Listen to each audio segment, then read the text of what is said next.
आ रहे हैं और तस्वीरों के जरिए हम आपको सिलसिलेवार तरीके से इस घटना के बारे में जानकारी देते हैं। पहली तस्वीर आप देख सकते हैं जहां वॉल्वो बस जो जैसलमेर जोधपुर हाईवे पर ये घटना का शिकार हुई। चलती हुई वॉल्वो बस जो नई बस थी, 15 से 20 दिन पहले ये बस खरीदी गई थी। ये इसमें भीषण आग की लपटें आप देखिए उठने लगी। जो बस की जो शीशे होते हैं, जो विंडोज़ होते हैं, उसको तोड़ते हुए आग की लपटें ऊपर आसमान की तरफ भयंकर दिखने लगी। उसके बाद से आप देखिए कि आग की विनाश लीला यहाँ पर देखने को मिली। फौरन यहाँ पर सेना के जवान यहाँ पर पहुँचे, मोर्चा संभाला, दमकल कर्मी 10 मिनट के अंदर पहुँचे, आग पर काबू पाया गया। लेकिन जब तक आग पर काबू पाया जाता तब तक तो इसमें भीषण ये घटना हृदय विदारक हो चुकी थी, क्योंकि इसमें 20 लोग अपनी जान गंवा चुके हैं और 15 लोग इसमें बुरी तरह से झुलस गए हैं। 16 लोगों की हालत गंभीर बताई जा रही है ग्रीन कॉरिडोर के जरिए, क्योंकि महात्मा गांधी जो अस्पताल है वो बर्निंग वार्ड के लिए यानी कि बर्निंग पेशेंट के लिए काफ़ी ज़्यादा अच्छा माना जाता है। इसलिए जैसलमेर से उन्हें जोधपुर रेफर किया गया, क्योंकि फासला काफ़ी ज़्यादा लंबा था, डिस्टेंस जो है, जो दूरी है वो काफ़ी ज़्यादा लंबी थी। इसलिए एम्बुलेंस के जरिए प्राथमिक उपचार उनको एम्बुलेंस में ही दिया गया जैसलमेर में, और ग्रीन कॉरिडोर बना के ताकि कम से कम समय लगे और फटाफट जोधपुर महात्मा गांधी अस्पताल में 16 मरीजों को भेजा गया। और एक एक करके जब न्यूज़ 18 राजस्थान के जो संवाददाता चंद्रशेखर वो महात्मा गांधी अस्पताल में मौजूद थे, जब पहली एम्बुलेंस बस वहां पर पहुंची थी, उसमें एक महिला निकल कर आई थी जो बुरी तरह से घायल थी, जिनका चेहरा ढका हुआ था। लगभग उनका जो पूरा शरीर है वो उस आग की चपेट में आया था। उसके बाद एक बच्चा आप देखिए, उसका फेस बर्न हो गया था, जल गया था। उसके बाद एक पुरुष निकला। तो धीरे धीरे जैसे एम्बुलेंस पहुंच रहे थे वैसे वैसे मरीजों को, और पहले ही महात्मा गांधी जो अस्पताल है जोधपुर का, जहां पर इन 16 लोगों को भेजा गया था जैसलमेर की घटना का जो शिकार हुए, वहां पर पहले ही मेडिकल स्टाफ को अलर्ट कर दिया गया था। डॉक्टर्स अलर्ट पे थे। इमरजेंसी वार्ड में जो भी मरीज पहले से थे उनको शिफ्ट किया गया, वहां पर बेड्स पहले से खाली करवा दिए गए थे। जो बर्निंग वार्ड है वहां से पहले ही चाक चौबंद सारी व्यवस्थाएं वहां पर की गई थी। और सबसे पहली बात, इस तरह की जो घटनाएं होती हैं आग वाली, झुलसने वाली, उसमें सबसे ज़्यादा ध्यान रखना चाहिए, ध्यान रखा जाता है कि कोई इन्फेक्शन ना हो, क्योंकि इन्फेक्शन की वजह से ये जो सिचुएशन होती है, जो परिस्थितियां होती हैं वो और ज़्यादा गंभीर हो जाती हैं। तो साफ़ सफाई का सबसे ज़्यादा ध्यान रखा गया था। अब हम आपको चौथी तस्वीर बता रहे हैं। आप देख सकते हैं हादसे में जिन 20 लोगों की मौत हुई है, यहाँ पे 19 शव हैं। एक शख्स की, या महिला या पुरुष या बच्चा था पता नहीं, लेकिन एक की जोधपुर की तरफ जब वो आ रहे थे अस्पताल में जैसलमेर से, रास्ते में ही उसने दम तोड़ दिया। यहाँ पर बस में जो सवार थे 57 यात्री इस बस में सवार थे जब ये बस घटना का शिकार हुई। इसमें 19 लोगों की मौत हो चुकी और उन शवों को आप देख सकते हैं कतारबद्ध तरीके से रखा गया। मुख्यमंत्री भजन लाल शर्मा जब जैसलमेर पहुंचे और सेना एरिया में पहुंचे, उन्होंने बस का तो जायजा लिया ही, जो बस जलकर खाक हो चुकी है, कैसे ये हुई। लेकिन उन शवों को देखकर मुख्यमंत्री काफ़ी ज़्यादा भावुक भी नजर आए। जिस तरह से बीजेपी विधायक महंत प्रतापपुरी ने बताया कि मुख्यमंत्री की आंखों में इतना आंसू भी थे, वो कुछ बोल नहीं पा रहे थे।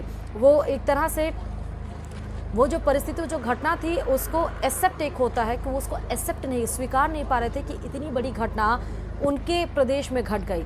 हम आपको वो तस्वीरें लगातार दिखा रहे हैं। हालांकि मुख्यमंत्री वहां पर पूरा जायजा लेकर वहां से निकल चुके हैं, क्योंकि उन्हें जोधपुर भी आना है।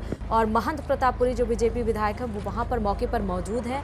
उन्होंने साफ तौर पर कहा है कि ससम्मान जब तक इन शवों को सही जगह रखा नहीं दिया जाता है। सैंपल्स लिए जा चुके हैं सभी शवों के, 19 के 19 शवों के, और उसके बाद DNA की जाँच के लिए उनको भेजा गया है, ताकि फटाफट जल्दी से ही बिना देरी किए ही उनकी जांच की जाए और रिपोर्ट आ पाए और उनकी शिनाख्त हो पाए, उनके परिजनों को सूचित किया जाए, क्योंकि आप उनके परिजनों की हालत देख भी सकते हैं। ये 3 तस्वीरें हम आपको दिखा रहे हैं। आप देखिए, यही वो बस थी जो ऑरेंज भगवा रंग की थी, जो ऑरेंज कलर में थी, बिल्कुल नई बस थी।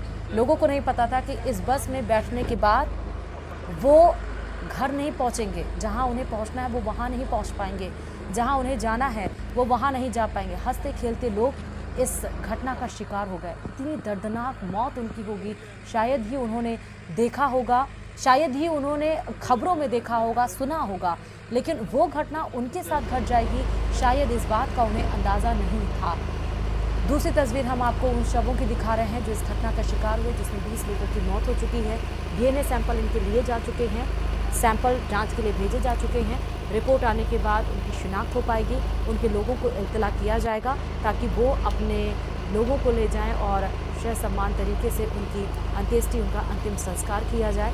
हालांकि बीजेपी विधायक महंत प्रतापपुरी, जैसा हम बार बार कह रहे हैं कि मौके पर मौजूद हैं, मुख्यमंत्री से उन्होंने काफ़ी देर तक बात की, क्या इसमें अंजाम हो सकते हैं। उन्होंने बताया कि ये बस 15-20 दिन नई है, लेकिन जो यहाँ पर लापरवाही सामने आई, जो इमरजेंसी गेट था वो पीछे की तरफ था, वो भी बहुत छोटा था। जो ड्राइवर और जो कंडक्टर होते हैं और जो पैसेंजर की सीट होती है उसके बीच में एक गेट होता है जो लॉक हो जाता है। और ये घटना जब शिकार हुई, मतलब ये घटना जब घटित हुई, जब बस में आग लगी, जिस भी वजह से प्रथम दृष्टया आ रहा है कि शॉर्ट सर्किट या फिर जो एसी को जिस तरह से मैनेज करने की यहाँ पर बात आ रही थी। हालांकि ये बस ओवरलोड भी थी, जिस तरह से हमारे संवाददाता ने बताया, क्योंकि ये जो बस थी वो 37 से 40 सीटर की बताई जा रही थी, लेकिन जिस समय ये घटना का बस शिकार हुई उस समय 57 लोग उस पर मौजूद थे और जिसमें से 20 लोगों की मौत हो चुकी है। 15 लोग जख्मी हैं जिनका इलाज जोधपुर के महात्मा गांधी अस्पताल में किया जा रहा है। हम आपको अब 3 तस्वीरें फिर से देखिए। जलने के बाद वो बस, मुख्यमंत्री जब वहाँ पर पहुँचे जैसलमेर में, और उनके साथ बीजेपी विधायक महंत प्रतापपुरी थे, उनके साथ चिकित्सा मंत्री गजेंद्र सिंह खिमसर मौजूद थे, छोटू सिंह भाटी जो विधायक है वो उनके साथ मौजूद थे, डीएम उनके साथ मौजूद थे, एसपी उनके साथ मौजूद थे, जो प्रशासनिक अधिकारी हैं वो उनके साथ मौजूद थे। घटना का जायजा मुख्यमंत्री ने लिया। उन शवों के पास से मुख्यमंत्री जाकर गुजरे, जब उनकी आंखें नम हो गई। बेहद ही भावुक वो पल, और वाकई ये भावुक पल है। आप खुद देख सकते हैं कि एक दो नहीं, इस घटना में 20 लोग अपनी जान गंवा दिए। तीसरी तस्वीर हम आपको दिखा रहे हैं कि उस बस से जो भी सामान निकले होंगे उन सामानों को एक साथ इकट्ठा किया गया, क्योंकि खबर ये भी आ रही थी